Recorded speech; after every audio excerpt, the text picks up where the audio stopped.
Hello दोस्तों, एक बार फिर से स्वागत है आप सभी का हमारे चैनल दीप सुपरविजन में। तो जो आज की जो न्यूज़ है ये उत्तराखंड प्राथमिक शिक्षक भर्ती से संबंधित है। जी हाँ, इस न्यूज़ में कहा गया है कि जो बेरोजगारों का छीना मौका, सैकड़ों जो शिक्षक हैं वो फिर भर्ती। प्रदेश में प्राथमिक शिक्षक भर्ती सेवा नियमावली में होगा संशोधन। तो यहाँ पर को डॉक्टर धन सिंह रावत जी जो उत्तराखंड के शिक्षा मंत्री हैं, उन्होंने साफ कहा है कि जो प्राथमिक शिक्षक भर्ती सेवा नियमावली में यहाँ पर संशोधन किया जाएगा। तो क्या कहा है उन्होंने, पहले ये वीडियो देख लेते हैं जो धन सिंह रावत जी ने प्राथमिक शिक्षक भर्ती सेवा नियमावली में बदलाव की यहाँ पर को बात कही है। अभी हम 2900 टीचरों की नियुक्ति गतिमान है हमारे राज्य में, जो कि प्राइमरी स्कूलों में हम टीचर लगा रहे हैं। उनमें से लगभग 2000 से ज़्यादा टीचर लग भी गए हैं। दिक्कत क्या हो रही है अध्यक्ष जी, अच्छा है कि आपने प्रश्न कर दिया है। हम जैसे काउंसलिंग कराते हैं तो बच्चा जो है पिथौरागढ़ की स्कूल भरता है जो टीचर लगने जा रहे हैं। उसकी पहली काउंसलिंग में जैसे उसको पिथौरागढ़ मिलता है तो वहाँ ओके कर देता है। दूसरी काउंसलिंग जैसी होती है तो वो फिर उधम सिंह नगर का ऑप्शन भर देता है। फिर तीसरी काउंसलिंग होती है तो देहरादून का ऑप्शन भर देता है। तो ये बड़ी दिक्कत है कि टीचर जो है पर्वतीय क्षेत्र में जाने में कई दिक्कतें आ रही हैं और उसके कारण ओखल कांडा ब्लॉक उनका क्या हो रहा है, दिक्कत में है।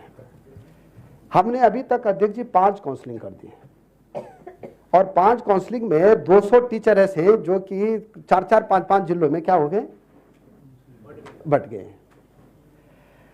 अब हम ये कर रहे हैं, या तो हम अपनी नियमावली में कुछ चेंजेस करें, लेकिन लॉ विभाग कह रहा है कि ये राइट है टीचर का, ये हम वो नहीं कर सकते हैं, क्या चेंज नहीं कर सकते हैं।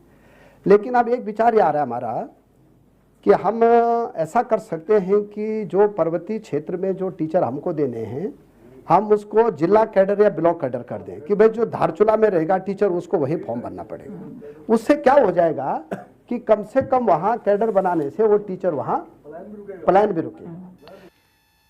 तो जैसा कि आपने अभी धन सिंह रावत जी की वीडियो ये देखी पूरी इस मामले में, तो क्या है ये न्यूज़, इसको भी हम यहाँ पर देख लेते हैं। तो ये जो न्यूज़ है ये देहरादून से निकल के आई है, जिसमें कहा गया कि मनपसंद जिले में नौकरी की चाहत रखने वाले प्रदेश के विभिन्न जिलों में तैनात 200 से अधिक सहायक अध्यापक फिर से निकली भर्ती में शामिल होकर चयनित हो गए हैं। अब ये शिक्षक अपनी पहली नियुक्ति से इस्तीफा दे देंगे और उसके बाद फिर से खाली जो पद हैं वो खाली हो जाएंगे।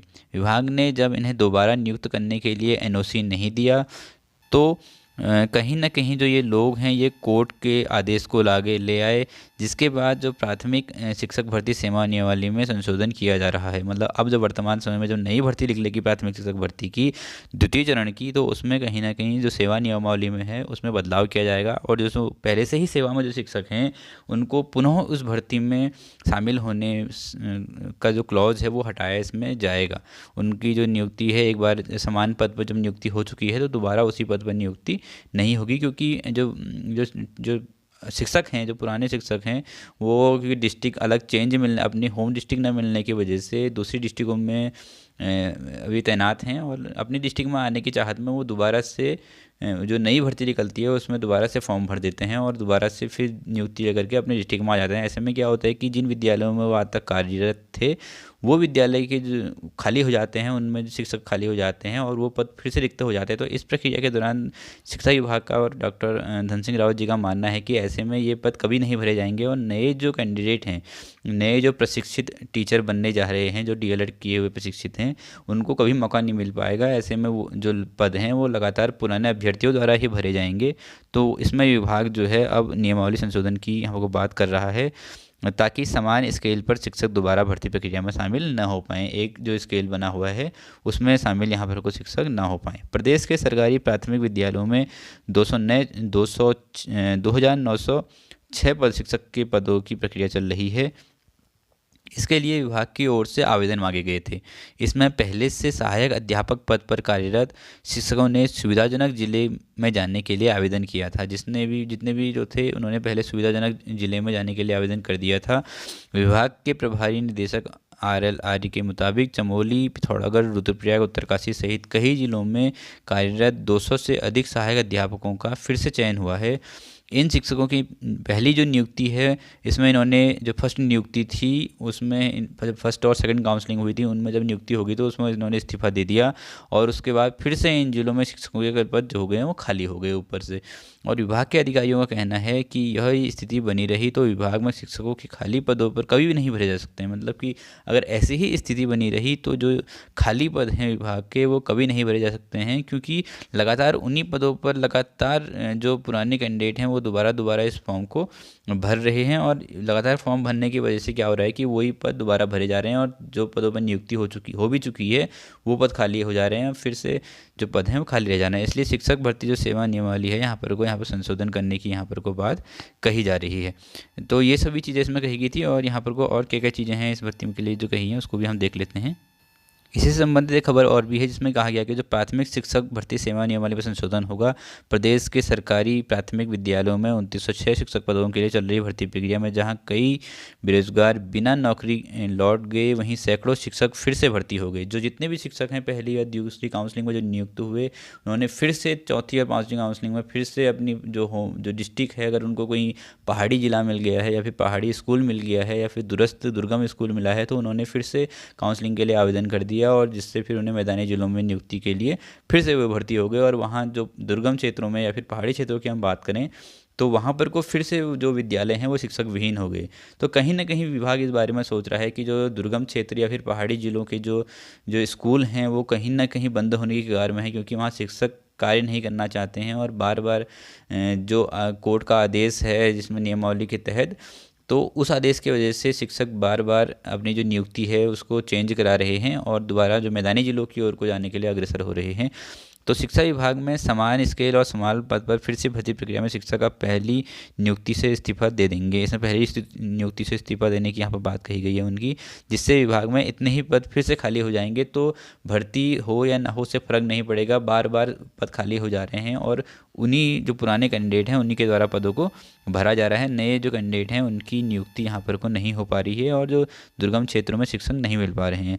शिक्षा विभाग के अधिकारियों के मुताबिक इस स्थिति को देखते हुए प्राथमिक शिक्षक भर्ती सेवा नियमावली को संशोधित किया जाएगा।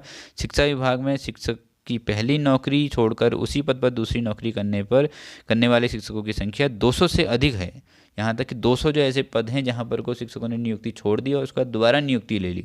विभाग के अधिकारियों के मुताबिक विभाग की ओर से इन शिक्षकों को एनओसी नहीं दी गई थी, लेकिन यह कोर्ट का आदेश ले आए। कोर्ट कहीं ना कहीं जो नियमावली है, पुरानी नियमावली 2019 में जो संशोधित हुई थी, उस नियमावली में कहीं ना कहीं कुछ लूप होल होगा, इसी वजह से वो जो अभ्यर्थी हैं कोर्ट चले गए और वहाँ से कोर्ट ने, क्योंकि जो ऐसा कोई प्रत्यक्ष नियम नहीं है कि समान स्केल पर समान जो कैंडिडेट हैं दोबारा आवेदन नहीं कर सकते हैं, तो उस नियम के बेस पर उन्होंने दोबारा कोर्ट से आदेश ले आए और जिससे अब वही पद दोबारा भरे जा रहे हैं, जिससे कि जो नए पद हैं, जो नए कैंडिडेट हैं वो भर्ती नहीं पा रहे हैं।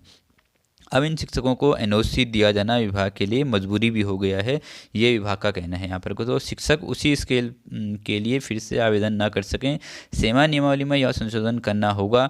उन्हें समान से उच्च स्केल के लिए आवेदन से नहीं रोका जा सकता, ये इन्होंने कही है। देखो इसमें समझने वाली बात है कि सेम स्केल वाले पद पर कोई भी कैंडिडेट जो है वो दोबारा आवेदन नहीं कर पाएगा। हाँ, उससे ऊपर वाले पद के लिए, जैसे अगर वो प्राथमिक में है तो एलटी या फिर लेक्चरर के लिए आवेदन कर सकता है। इसमें जो प्रभारी निदेशक बेसिक शिक्षा हैं उन्होंने साफ कहा है कि उच्च जो स्केल है उसमें तो वो आवेदन कर सकते हैं, लेकिन समान स्केल पर आवेदन नहीं कर सकते हैं, जिससे कि ये ना हो कि बार बार जो पुराने कैंडिडेट हैं वही भर्ती प्रक्रिया में शामिल होकर के पुराने अपनी नियुक्ति छोड़ रहे हैं, वहाँ पद खाली हो रहे हैं और नई जगहों पर ले रहे हैं सुविधा के अनुसार। तो ये इस बार विभाग ने क्लियर कर दिया है कि नियमावली में यहाँ पर कहीं ना कहीं जो विभाग है वो इसमें संशोधन करने की बात कर रहा है। और डॉक्टर जो धन सिंह रावत जी हैं वो भी इस बारे में सोच रहे हैं और कहीं ना कहीं वो भी एक डिस्ट्रिक्ट कैडर या फिर खंड स्तर का जो कैडर है वो भी बनाने की बात कर रहे हैं, जिससे कि कैंडिडेट जो हैं वो अपनी जगहों पर फॉर्म भर पाएँ। इसके लिए उन्होंने कई जो अपने अधिकारी हैं उनको भी निर्देशित कर दिया गया है और न्याय विभाग से भी इस बारे में जानकारी उन्होंने प्राप्त की है। तो यही जानकारी थी इसमें कि जो उत्तराखंड प्राथमिक शिक्षक भर्ती है 2906 पदों पर, इसमें कई बार कई अड़चनें आ गई हैं, कहीं ये भर्ती कोर्ट में भी चली गई, सुप्रीम कोर्ट में चली गई। और उसके बाद इसमें ये भी है कि जो समान स्केल पर दोबारा नियुक्तियां हो रही हैं उसके बारे में भी ये चीज़ें बहुत सारी जगह की जो पद हैं वो खाली हो रहे हैं। लगभग इस भर्ती में लगभग 800 से ज़्यादा पद यहाँ पर वो खाली हो चुके हैं और जो इससे पहले जो धन सिंह रावत जी ने कहा था, जो अपनी जो प्रथम चरण की नियुक्ति के समय में उन्होंने स्पष्ट किया था कि 2 चरणों में भर्ती की जाएगी और दूसरे चरण में लगभग 451 यहाँ पर को जो पद हैं वो यहाँ पर को सेफ रखे गए थे द्वितीय चरण के लिए। तो लगभग यहाँ पर 1500 पदों पर भर्तियाँ आने की चांसेस हैं, लेकिन ये 800 पद किस हिसाब से हैं इसका भी विभागीय डाटा हमको पूरी तरीके से नहीं मिला है, लेकिन 451 पदों पर ज़रूर कुछ समय में आपको भर्ती देखने को मिल जाएगी उत्तराखंड में। और 451 पदों पर जहाँ तक है यहाँ पर को 2 से 3 महीने में आपको जैसे ही ये कोर्ट केस यहाँ पर समाप्त होता है NIOS वाला, तो ये भर्ती आपको 451 पदों में देखने को बिल्कुल मिल जाएगी। उसके बाद जितने भी यहाँ पर पद खाली होंगे उसके अनुसार इन जो पदों में यहाँ पर को पद बढ़ाए भी जा सकते हैं। तो यही था इस वीडियो में। इस वीडियो से आपको बहुत सारी चीज़ें सीखने को मिली होंगी और आपको बहुत सारी जानकारी भी मिली होंगी कि जो प्राथमिक शिक्षक भर्ती नियमावली है वो क्यों चेंज करने की यहाँ पर बात कही जा रही है, क्या क्या उसमें अड़चनें आ रही हैं। तो आज की वीडियो में बस इतना ही था। अगर आपको ये वीडियो अच्छी लगी हो तो इसे प्लीज़ लाइक कर दीजिएगा और अपने दोस्तों में इसको शेयर भी कर दीजिएगा और हमारे चैनल को ज़रूर सब्सक्राइब कर दीजिएगा, जिससे कि आपको जो इन्फॉर्मेटिव जो वीडियोज़ हैं, जो जानकारी है, वो आपको सबसे पहले यहाँ पर को हमारे चैनल के माध्यम से प्राप्त हो सके। तो आज की वीडियो में बस इतना ही। धन्यवाद।